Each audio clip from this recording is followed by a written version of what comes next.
حضرت عثمان کو چچا نے ان کے ایک چٹائی کے اندر لپیٹا اور دھونی دے دی، دم گھٹ رہا ہے، جان نکل رہی ہے۔ حضرت مصعب بن عمیر رضی اللہ تعالی عنہ، وہ نوجوان 200 درہم کا جوڑا ان کا سل کر آتا تھا شام سے تیار ہو کر، لباس معطر ہوتا تھا، جدھر سے نکل گیا پوری گلی جو ہے وہ معطر ہو گئی، انگلیاں اٹھ رہی ہیں، وہ جا رہا ہے مصعب، یہ خوشبو اس کی ہے۔ اس مصعب کے ساتھ کیا سلوک کیا؟ باپ تو مر چکا تھا، ماں نے پالا تھا، دولت بہت چھوڑ کر گیا تھا باپ، لہذا ماں نے بڑے ناز و نام میں پالا، بڑے لاڈ پیار میں، 200 درہم کا جوڑا تیار ہو رہا ہے۔ لیکن یہ کہ آپ کو معلوم ہے عرب کے اس معاشرے میں عورت کی کوئی حیثیت نہیں تھی، ماں کا اختیار نہیں تھا، چچا تھا آپ سربراہ خاندان کا۔ چچا نے کہا مصعب اگر تم نے اپنے باپ کا دین چھوڑ دیا ہے تو باپ کی دولت پر بھی تمہارا کوئی حق نہیں ہے، نکل جاؤ گھر سے۔ اس نے یہ سوچا تھا کہ مصعب کے ہوش ٹھکانے آ جائیں گے، دن میں تارے نظر آ جائیں گے، ناز و نام میں پلا ہوا، گھر سے نکل کے جائے گا کہاں؟ یہ سارا نشہ جو ہے توحید کا یہ حیران ہو جائے گا۔ حضرت مصعب کا جواب بالکل برعکس تھا، اچھا ٹھیک ہے چچا جان میں گھر چھوڑتا ہوں۔ وہی بات جو کبھی کہی تھی ابراہیم نے، باپ نے کیا کہا تھا؟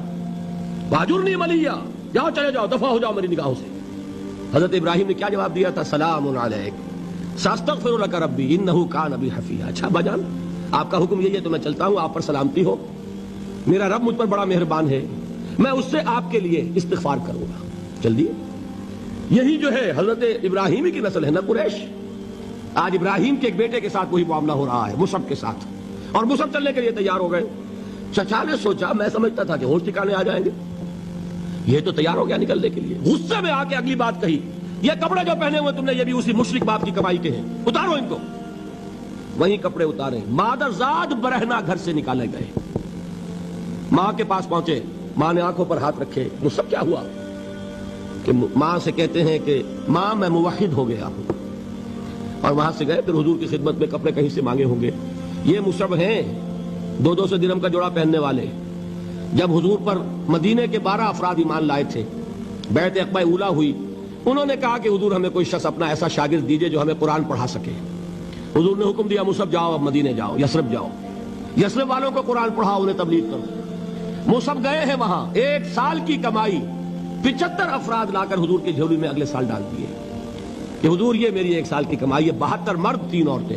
انہوں نے وہ بیعت کی تھی، بیعت عقبہ ثانیہ، جس کے الفاظ کل میں نے آپ کو سنائے تھے، بایعنا رسول اللہ صلی اللہ علیہ وسلم علی السمع والطاعت فی العسر والیسر والمنشط والمکرہ وعلی اثرۃ علینا وعلی لا ننازع الامر اہلہ وعلی ان نقول بالحق اینما کنا لا نخاف فی اللہ لومۃ لائم۔ یہ 72 مرد تھے مدینے کے جنہوں نے یہ بیعت کی، پھر انہوں نے ریکویسٹ کی کہ حضور اب آپ ہمارے ہاں تشریف لائیے، ہم اگر یہ مکے والے وہاں حملہ کریں گے تو ہم آپ کی حفاظت کریں گے جیسے کہ اپنے اہل و عیال کی کرتے ہیں۔ بہرحال وہ مصعب بن عمیر ہیں جو غزوہ احد میں شہید ہوئے، اور جب شہید ہوئے تو ان کے جسم پر صرف ایک چادر تھی۔ ایک بات تو یہ نوٹ کیجئے، موضوع سے ذرا بات تھوڑی ادھر ادھر جا رہی ہے، لیکن یہی چیزیں ہیں اصل میں کہ جو ہمارے دلوں کو منور کرنے والی ہیں نور ایمان سے۔ وہ علم بردار تھے غزوہ احد میں، جھنڈا مسلمانوں کا ان کے پاس تھا، ایک ہاتھ پر ایک شانے پر وار پڑا، ہاتھ کٹ گیا، دوسرے سے تھاما، دوسرے پہ کٹ گیا، اب دونوں حصوں کے بچے ہوئے ٹکڑوں سے جھنڈے کو تھاما، گرنے نہیں دیا، یہاں تک کہ شہید ہو گئے۔ گرے ہیں تو جھنڈا گرا ہے، شکل میں حضور سے بہت مشابہ تھے، خبر اڑ گئی کہ محمد شہید ہو گئے صلی اللہ علیہ وسلم۔ یہ مصعب بن عمیر کا واقعہ ہے۔ جب ان کو اب دفن کرنے کا وقت آیا، اور شہید کے لیے کفن جو ہے اس کا وہی لباس ہوتا ہے جو شہادت کے وقت ہو، حضور کے سامنے ایک پرابلم پیش کیا گیا، حضور مصعب کے جسم پر تو ایک چادر تھی، اور وہ چادر بھی اتنی چھوٹی ہے، یعنی 2 گز کی چادر بھی نہیں ہے، اس سے اگر سر ڈھانپتے ہیں مصعب کا تو پیر کھل جاتے ہیں، پیر ڈھانپتے ہیں تو سر کھلتا ہے، کیا کریں؟ حضور نے فرمایا سر ڈھانپ دو چادر سے اور پیروں پر گھاس ڈال دو، یہ آخری لباس ہے جو محمد کے اس دیوانے کو اس دنیا سے رخصت ہوتے ہوئے ملا ہے، جس کا 200 درہم کا جوڑا چلتا تھا۔ یہ ہے صبر، برداشت کیا کہ نہیں کیا؟